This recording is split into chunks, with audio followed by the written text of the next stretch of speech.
آپ سے پوچھنا چاہتا ہوں میں کلیہ نگلا کے مسلمانوں اور ادھر ادھر سے آئے ہوئے لوگوں، تم جلسوں سے اب بھی بھاگ رہے ہو جب ہر طرف سے تمہیں مٹانے کی کوشش کی جا رہی ہے، ہر طرف سے تمہیں ٹارگیٹ کیا جا رہا ہے، تمہارے مدرسوں کو گرانے کی کوشش کی جا رہی ہے، تمہاری مسجدوں کو ڈھانے کی کوشش کی جا رہی ہے، تمہارا ایمان چھیننے کی کوشش کی جا رہی ہے، توحید کی امانتیں تمہارے سینے سے نکالنے کی کوشش کی جا رہی ہے، رسالت کا اقرار تمہارے سینے سے نکالنے کی کوشش کی جا رہی ہے۔ اب بھی تم جلسوں سے بھاگو گے، اب بھی تم مسجدوں میں نہیں آؤ گے، اب بھی مدرسوں کو اجاڑو گے، اب بھی مکتبوں کو اجاڑو گے جب تمہارا ایمان کا طوطا لوٹنے کی کوشش کی جا رہی ہے۔ جلسے کو مت اجاڑو، جلسے میں آ کر کے بیٹھو، مسجد کو آباد کرو، مدرسے کو مت اجاڑو۔ اگر ایسا ہوا، اگر تم نے یہ چیز اپنے اندر سنبھال لی، دشمنان دین کتنے کی تگڑے ہو، دشمنان دین کے سینے پہ چڑھ کر کے بولو گے لا الہ الا اللہ محمد الرسول اللہ۔ یہ سامنے چینل لگا ہوا ہے، یہ پورا ہندوستان سنے گا اس کو۔ جی بے شک۔ آپ کے کلیہ نگلے کا جلسہ پورے بھارت میں سنا جائے گا کہ کیا میسج آپ لوگوں نے لیا ہے، مجھے بتائیے۔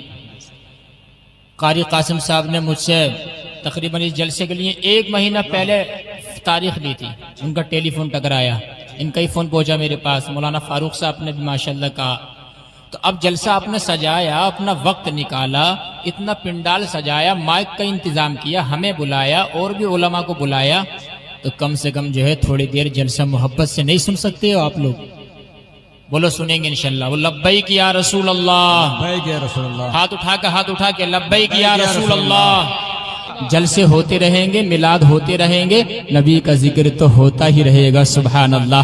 میرے بریلی کے امام کا قلم عشق رسول میں جھوم کر کے بولا، وہ جو نہ تھے تو کچھ نہ تھا، وہ جو نہ ہو تو کچھ نہ ہو، جان ہے وہ جہان کی اور جان ہے تو جہان۔ سبحان اللہ سبحان اللہ، بہت اچھے بات سمجھ رہے ہیں؟ ابھی میں اسٹارٹ کا ہوا ہوں، جو میں اپنا موضوع بنا کے لایا ہوں، ابھی میں نے بیان کا کیا، یہ تو میں آپ کے تمہیدی کلمات بتا رہا ہوں ابھی۔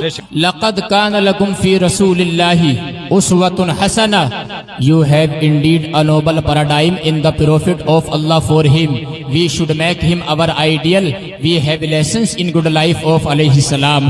نبی علیہ السلام کی زندگی میں ہمارے لیے بہترین آئیڈیل موجود ہے، بہترین نمونہ موجود ہے۔ قسم خدا کے آ کر کے تو بیٹھو جلسوں میں، ہم تمہیں بتائیں گے نبی کیسے چلتے تھے، نبی کیسے سوتے تھے، نبی کا طریقہ کیا تھا، نبی کھاتے کیسے تھے، نبی پیتے کیسے سے، بڑوں کا ادب کیا ہے، چھوٹوں سے پیار کیسے کیا جاتا ہے، عورتوں کے حق کیا ہے، یہ نبی کی سیرت میں لکھا ہوا ہے۔ سب کچھ کھول کھول کے نبی نے ہمیں بیان کر